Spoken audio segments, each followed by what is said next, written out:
என்ன ரெசிபி பார்க்க போறோம்னா ரொம்ப சுவையான சிம்பிளான முள்ளங்கி சட்னி.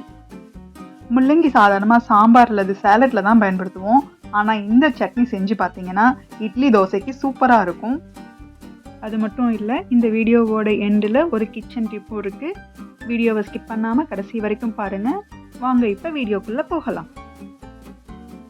இந்த சட்னிக்கு ஒரு மீடியம் சைஸ் பெரிய வெங்காயம் கட் பண்ணி வச்சுக்கோங்க.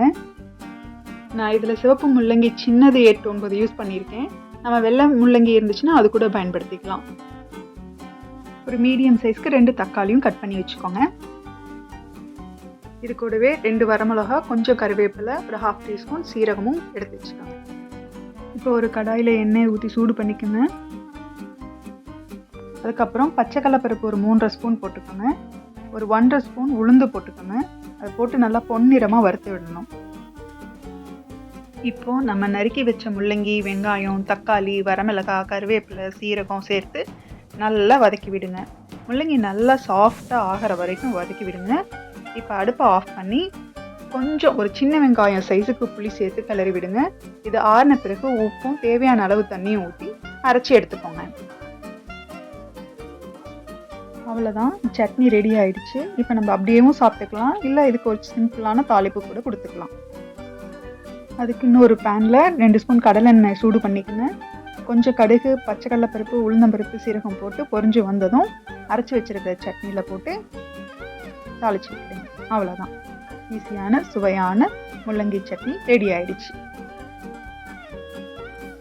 இது சூடான சாதத்தோட நெய் சேர்த்து சாப்பிட்டாலும் ரொம்ப அருமையாக இருக்கும். இட்லி தோசைக்கு சூப்பராக இருக்கும். இந்த ரெசிபி உங்களுக்கு பிடிச்சிருந்தா லைக் பண்ணுங்கள், ஷேர் பண்ணுங்கள். இன்றைக்கான கிச்சன் டிப்: நம்ம பொதுவாக ஆப்பிளில் தோல் சீவிட்டு ஸ்கூலுக்கு ஸ்நாக்ஸாவோ இல்லை நம்ம சாப்பிட்லான்னு கட் பண்ணி வைக்கும்போதோ அது கலர் மாறிடும். அப்படி இல்லாமல் ரொம்ப நேரம் கலர் மாறாமல் இருக்கிறதுக்கான டிப்ஸ் தான் இது. அதுக்கு ஒரு பாத்திரத்தில் தண்ணி எடுத்துக்கோங்க. ஒரு 1/2 டீஸ்பூன் தூளுப்பு சேர்த்திக்கோங்க. அதை மிக்ஸ் பண்ணிவிட்டு கட் பண்ண ஆப்பிள் அதில் போட்டு ஒரு 1 மினிட்க்கு நல்லா ஊற விடுங்க. அவ்வளோதாங்க, ஒரு நிமிஷம் ஊற விட்டால் போதும். நீங்கள் ரொம்ப நேரம் விட்டிங்கன்னா உப்பு டேஸ்ட் ஆயிரும் ஆப்பிள். அதனால் அதிக நேரம் ஊற வைக்க வேண்டாம். 1 மினிட்க்கு அப்புறம் எடுத்து நார்மலாக 1 டம்ளர் தண்ணியில் அலசிட்டு எடுத்துருங்க. அவ்வளோதான், ரொம்ப நேரம் ஆப்பிள் ஃப்ரெஷ்ஷாக இருக்கும். தண்ணியை வடிச்சிட்டு ஒரு ஏர்டைட் கண்டெய்னரில் போட்டு வச்சிட்டிங்க அப்படின்னா ரொம்ப நேரம் ஃப்ரெஷ்ஷாக இருக்கும். நான் இதே மெத்தடில் தான் ஒரு 3-4 வருஷமாக என் பொண்ணுக்கு ஸ்நாக்ஸ் ஸ்கூலுக்கு பேக் பண்ணி கொடுத்துட்ருக்கேன். ரொம்ப ஃப்ரெஷ்ஷாக இருக்கும் ஆப்பிள். காலையில் கட் பண்ணி கொடுத்தா சாயந்தரம் வரைக்கும். ஸோ நீங்களும் இந்த மெத்தடை ட்ரை பண்ணி பார்த்துட்டு எப்படி இருக்குன்னு கமெண்ட்டில் சொல்லுங்கள். இந்த மாதிரி சிம்பிளான இன்ஸ்டன்ட் ரெசிபிஸ் தெரிஞ்சுக்க லோகன் ஈஸி குக்ஸ் சேனலை சப்ஸ்கிரைப் பண்ண மறக்காதீங்க.